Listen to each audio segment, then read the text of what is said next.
Bonjour, nous allons voir aujourd'hui des équations trigonométriques avec les tangentes. Alors, nous avons tangente de x égale moins racine de 3. Dans le cas des tangentes, il va falloir mettre des conditions d'existence. À chaque fois qu'on voit une tangente de x, il va falloir mettre des conditions d'existence. Pourquoi?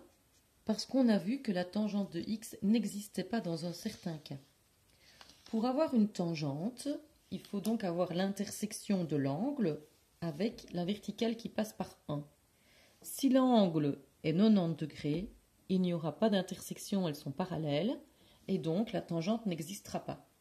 Donc, si on veut pouvoir résoudre cette équation, il faut être sûr que x soit différent de 90 degrés. Alors, il y a 90 degrés, mais il y a aussi 270 degrés. Alors, on peut dire que ça doit être différent de 90, différent de 270, mais je vous rappelle aussi que 90, on peut mettre des tours en plus, et donc il faudrait dire aussi que c'est différent de 450 degrés, et c'est aussi différent de moins 90, etc., etc. On va en avoir trop. Donc ce qu'on fait, c'est on dit que ça doit être différent de 90 degrés, plus k fois 180 degrés. Et donc 180 étant en demi-tour, ça veut dire que 90 degrés, plus un demi-tour, on arrive à 270, plus un demi-tour, on arrive à 450, et puis si on enlève des demi-tours, on tourne dans l'autre sens. Donc, on va écrire que ça doit être différent de 90 degrés, plus k fois 180. On va ensuite regarder la solution. Ici, on nous dit que la tangente est égale à moins racine de 3. Alors, moins racine de 3, je suis là en dessous. Quel est l'angle qui me donne une tangente de moins racine de 3? C'est l'angle de 120 degrés, mais aussi l'angle de 300 degrés. Donc mes solutions, on va les mettre dans l'ordre croissant. J'ai 120 degrés, plus k fois 360, comme on a fait dans le sinus et le cosinus. Et j'ai 300 degrés, plus k fois 360, comme on a fait. Alors, dans le cas particulier de la tangente, on peut écrire ça plus facilement. À chaque fois, pour avoir la même tangente, les deux angles doivent être alignés. Ils doivent donc avoir une différence à chaque fois de 180 degrés. Ils sont toujours anti-supplémentaires. Alors, on va le voir ici, donc je vais déjà peut-être le dessiner. Je vais le dessiner là. Voilà. J'ai moins racine de 3. Les deux angles qui vont me donner moins racine de 3, c'est chaque fois deux angles qui sont anti-supplémentaires. Ce qui veut dire que je pourrais dire en fait que ça fait 120 degrés plus k fois 180 au lieu de dire k fois 360. Donc c'est une autre façon d'écrire la solution. Les deux sont bonnes.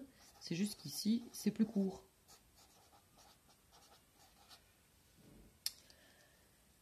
Maintenant, on a bien remarqué qu'ici, donc, les solutions étaient anti-supplémentaires.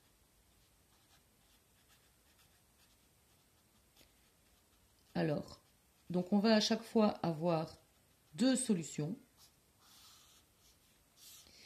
mais elles vont parfois s'écrire sous la forme d'une seule solution. Mais en fait, il y en a deux.